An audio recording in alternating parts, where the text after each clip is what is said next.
it out. Taylor, you good? Jesse? Yep. All right, everybody ready? Coach, if you'd start with an opening statement, and then we'll follow with questions.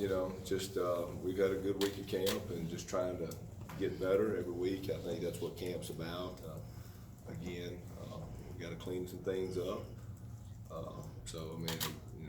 give you the company line, but it's summer, fall camp. We gotta get better every day. I think our guys are working hard. I like this football team. I think we're a talented football team, and we just got to keep working on the finite things and the details. Any impressions from the scrimmage today?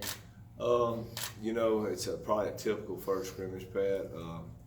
I thought the thing I did like, it was kind of a back and forth scrimmage. I thought early on the defense was kind of taking control, then all of a sudden second half scrimmage I thought the offense came up big. So I thought totally, if I evaluate the whole scrimmage, I liked it as a head coach because I thought there was good competition. I thought it was a 50-50 battle, and that's something I kind of like. We talked about how Coach Durning made an impact. I was talking to Tate Whiteley. Have you seen him mature physically? Tate, the thing that's been impressive with Tate for not only the spring game, but even the scrimmage, he's made some plays. When the lights have come on, he's come out and made some plays, and I was pretty vocal about that in the spring. We're going to give everybody an opportunity to win a job. So, again, I think Jack played good today too, but Tate's battling, and so we're just going to let him keep competing. Offensive line, what's your impressions then? I tell you, I'm seeing some good things out of the guys that we signed and some of our veteran seniors.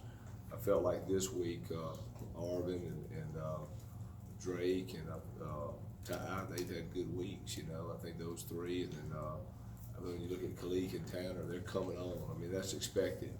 They're just they're JC transfers and they're picking things up. And I think by Wednesday we should have Coke and Trace and all those guys back ready to roll. So I think of course Bryce has been out a little bit, but they'll all be healthy when we kick it off. So just getting those guys back in the flow. I think we're going to have some good depth there. Like I said, there's good competition, and that's the beautiful thing is we've got a few guys sitting out for a few days, but we got guys that are stepping up and making plays. And again, I thought the offensive line had a good day yesterday. I think it was a solid day today, but that's a unit we just want to keep working on, getting better and better each week. And I think those guys are answering the challenge. Can you talk about the tight ends, Luke, Narcissus? How do you feel like that position has come? Not a lot of experience returning there. It's Luke is, he's a youngster right now, but he's going to be an exceptional player. He really is. He's a talented young man, got extremely athletic, and Driver's doing a great job too. He's you're learning everything. We're here for the spring, so we're only a weekend of fall camp. So I think I see potential in both of them. They just got to keep coming and keep competing and keep getting better every day. Outside of Coker, any other freshmen that you could see playing this year? That's always a tough question, Pat. You look at guys like out wide. Chris Scruggs is a guy I think that showed a lot of potential at receiver. Now I'm gonna forget somebody with that loaded question. I can't remember everybody. Trying to think.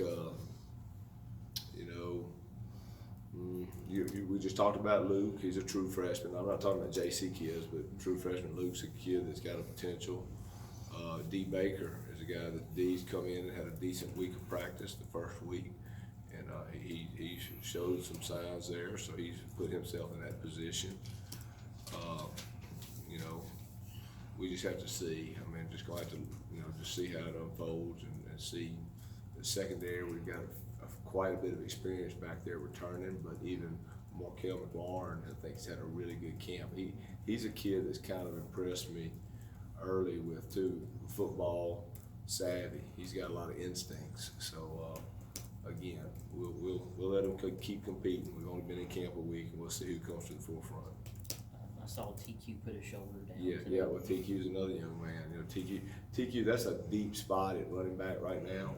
So we're going to keep evaluating and see. But TQ's going to be a great football player here.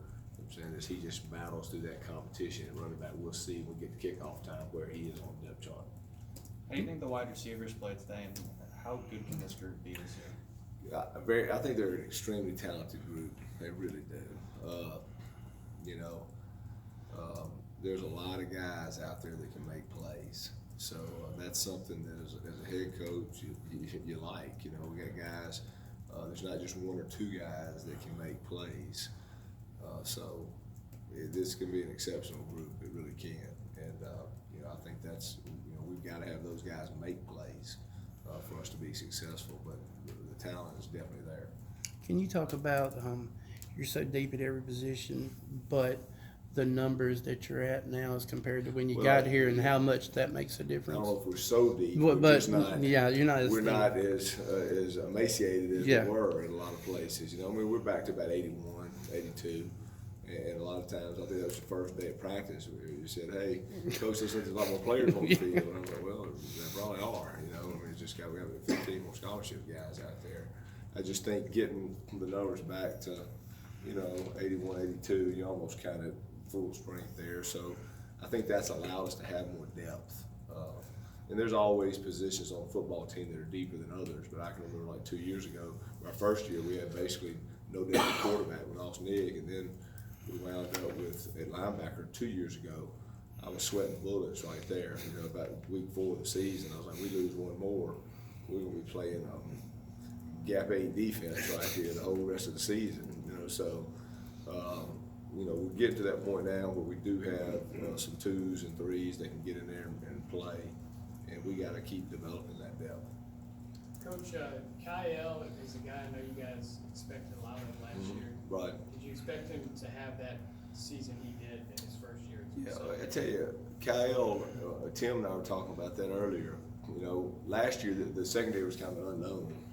I knew we had talented football players in the secondary, but not many of them had been in a game. And as an old secondary coach, that makes your heart skip a beat a little bit. You're a little bit nervous, like, oh, is it lights going to turn on, and are they going to run somewhere they're not supposed to be and start giving up a bunch of touchdowns? And after about the second or third week, just watching them play, I knew. I said, this group's going to be really a special outfit. And the good thing this year is they're all back. I do think guys like Kyle and DQ and Shannon, Ray, Ty, those guys, they're all playing really well right now. We got to continue that. We got to keep them healthy. But they're a group that has a lot of game experience, a lot of savvy, and I think Kyle's a young man that just made a ton of plays for us last year. I think he's an exceptional talent, and yeah, we need him to have a big year for us this year.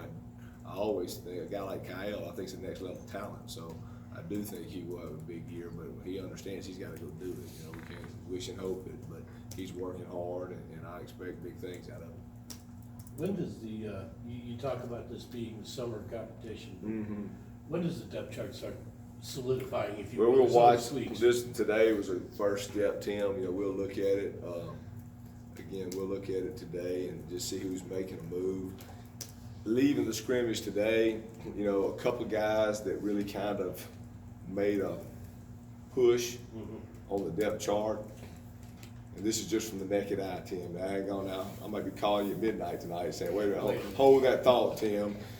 But from the naked eye, I would have to say Torrance Brown and Terry Whittington are two guys that flashed today in the scrimmage. I thought they had good days. So those two guys, I think, are two guys that I think you're seeing might be making a push. I talked about, offensively, when you look at the running back situation, Trubisky's had a couple of good days.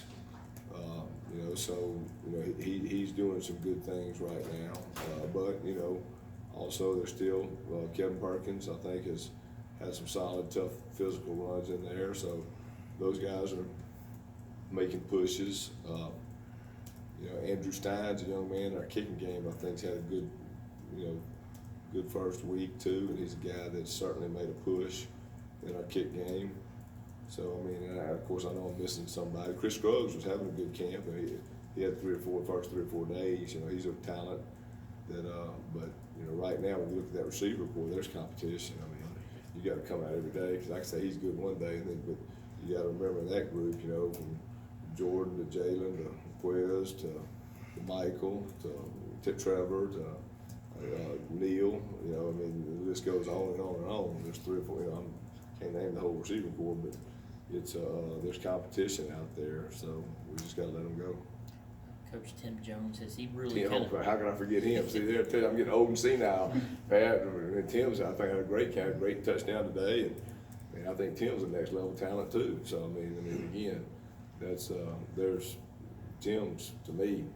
Shoot, he's doing great right now. Yeah, he played on the outside mostly in high school, but now playing on the Right. inside. Has he really kind of changed his body to where he can? You know, he's handle- gotten a little bit bigger, stronger. Tim can do anything.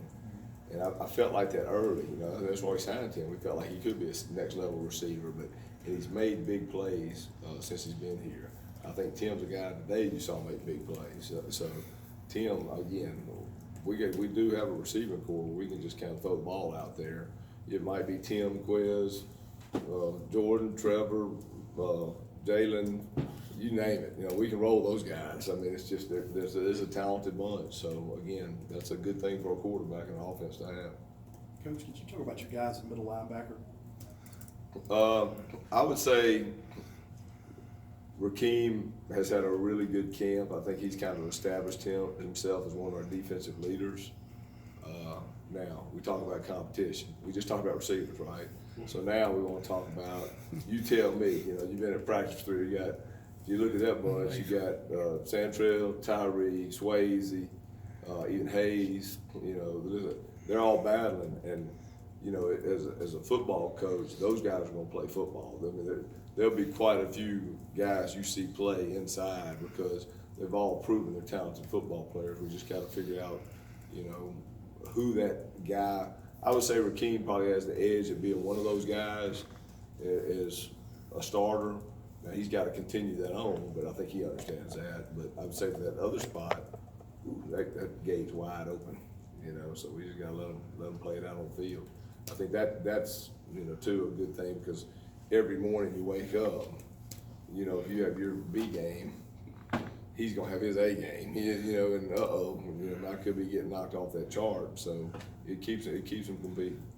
You got so many linebackers. Is there a worry that Well, maybe so we just gotta stay healthy. stay healthy? But I'm just Right. saying, is there a worry that if you don't, that you got so many that can play or at each position that you don't give a player enough time to get in the ebb and flow of the game? There's too much. Is there a worry at that point, or is that not No, something you concern yourself I don't with? think so. I think if you deserve to play, you know, you find your way out. We're gonna establish a starter and a guy in that other spot that just on execution and assignment football, because I think the ability's there on all of them. So it's gonna come down to who executes, who fits their gaps, you know, who's doing their responsibility and their job and coverage, and the guy probably that's the most consistent doing that will probably get the job. But like I said, expect those other guys to play. And again, at linebacker, it's great. Even D-line on the defensive front, it's great if you can play more than 2 guys, just like the front. You really need 2 deep up front because, you know, you want your defensive lineman going 30 to 40 snaps. You don't want them going 85 snaps. So your front 7 on defense, I think it's good to have that type of depth, and you get to roll those guys that get to play. Again, I think that's something that we've developed solid depth now. You know, we don't have 9 guys at linebacker, but we do have a solid 5 or 6. You know, a young man that's a walk-on that's had a good camp too, Zach Portlock. You know, Zach's been out there and shown us some good things. So we just gotta stay healthy there. You know, it's a good number. We're 3 deep there. And we need to stay 3 deep. Turner at the hybrid position, is that where he's gonna stay? That's a great question, Pat. I don't know. We're gonna see. He could be at the hybrid. He can play the one. You'll see him on the field. I promise you that. You know what I'm saying? And we're gonna be multiple, so he'll be able to move around. But you know, he knows them both. Dr. is a smart player, so we'll play them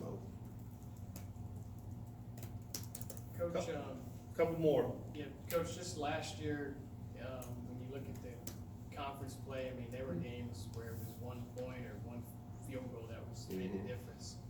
Talk about just the parity in this league and kind of how it's a game of inches, really. Well, I think 2 years ago we were about 10 bowl eligible teams. This year we're to believe it's to, 7 or 8 last year. I think in the last 3 or 4 years, we probably had more bowl eligible teams in the last 3 years. Other than in the group of 5, I think we've had more bowl eligible teams than any conference.